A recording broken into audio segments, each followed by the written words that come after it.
Hello, Geek fans. It's time for a Geek Short, and we are going to talk about Excalibur. I had Jacob watch the Excalibur, so that Jacob watches it. Now we're doing Jacob watches Excalibur. What happened? What happened, Jake? Tell me about this exciting, thrilling movie. Okay. This masterpiece of cinematic amazingness. Before we really get started, we do this other segment where we talk about comic books. I recommended a comic book to Shane. He says comic books are weird. This movie is so weird. This is so bizarre. It is one of the weirdest movies I've ever seen, honestly. It's so out there, but it's also pretty good at the same time. It had some really cool action scenes to it that were like really brutal at sometimes, and then other times the movie was really kind of weird. I don't know how to explain it. I don't even know if I really like this movie. It's so weird. But why did you recommend this to me? So I wanted to switch things up because I didn't want to do the same thing every week. And originally I started with Rob Roy, an historical drama, one of my favorite types of movies. And I kept thinking, other historical dramas to give to Jacob. But then no, that's going to be boring. So let's mix this up. And then I was trying to think, can I throw some really, really strange curveball in there that might fit our style at show?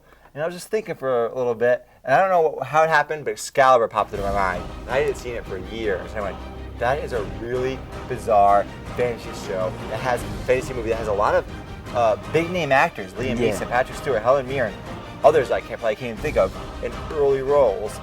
And I'm like, this is a good movie to recommend. And it's part of this the early '80s wave of these fantasy movies like Conan. If you watch the original Conan, it's also really brutal, but at times cheesy and makes no sense.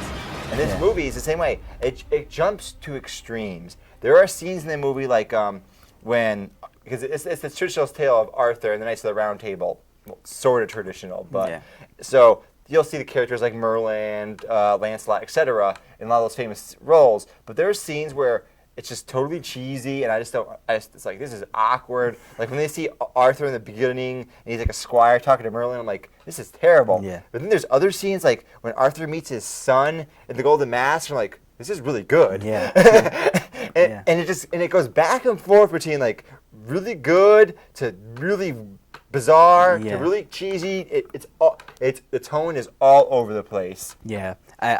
So at the beginning, I didn't really like the actor that they got to play Arthur. No, he's terrible. He was awful. I was like, this guy's terrible. He doesn't know how to act. Yeah, and then as the movie went on, and they kind of aged him up, I was like, okay, he looks more like Arthur at least now, but he still wasn't that good of the job he was supposed to do.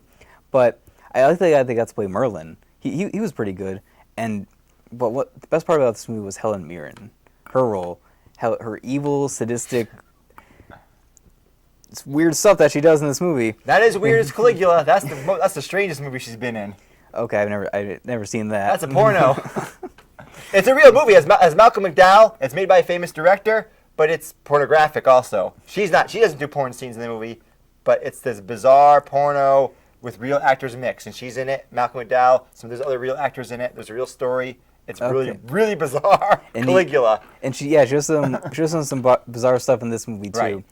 And if we didn't tell you, you probably wouldn't know that Patrick Stewart's even in this movie because he has such a small role and he has like some facial hair going on, so he doesn't even look like Patrick Stewart really. Looks like to me. I recognized him immediately, but I was like, looking, and then you had told me that he was in the movie. I was like, hey, there he is right there. And then Liam Neeson, I found hard to spot. Liam Neeson. I was like, is that Liam he's Neeson? Real covered up. Yeah, he has a lot of hair both on his face. And also, Patrick Stewart. This was made in the early '80s.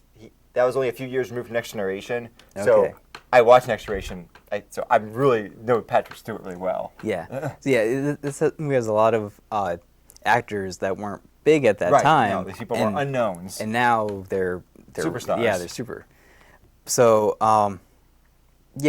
I don't really have much to say about this movie except that I was really bored at some points. Yeah, some parts are garbage. Garbage. I was just like, oh my god, why is he making us watch this movie? And then other parts I was like, okay, that That's why he's making me watch this movie, Right. because this was a really well done scene. Right. It goes back and forth between like it's really well done and believable, and then what the hell is this in here for? Yeah. So we don't really usually give scores in this segment, but I don't know if I would even recommend this movie to anyone because if you're interested in seeing the King Arthur story, you're interested in that aspect of it, it's actually really well done. It's a rated R version of that, Yeah. which is unusual. You don't usually see that. Yeah, it's like the uncut edition, I guess, of that story, because they had the Disney animated version, the Sword in the Stone, Right. and that I like watching that when I was growing up, and now this is completely different.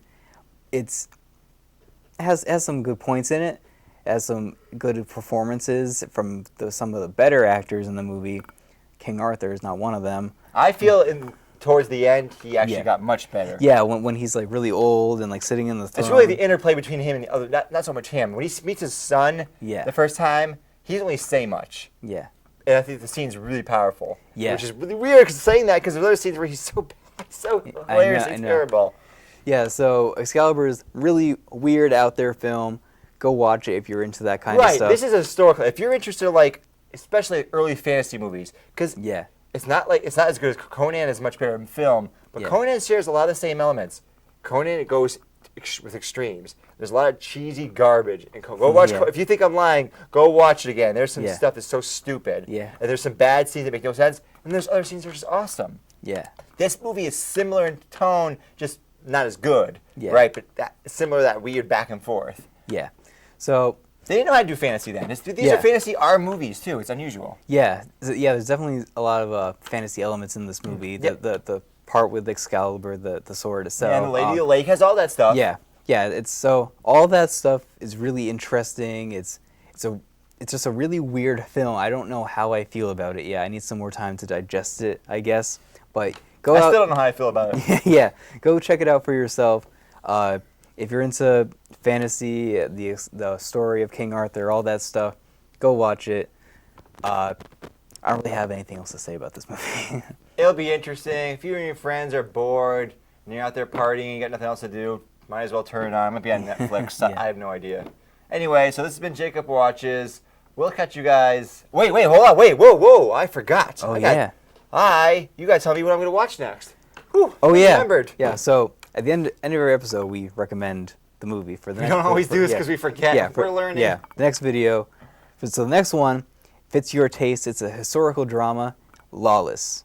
It stars Shia LaBeouf, Tom Hardy, Guy Pearce has an awesome cast. It's a historical drama, so that's what you're gonna watch next. Alrighty then. So this has been Geeks at the Movies. Shane Gooch, Jacob Destells. Later.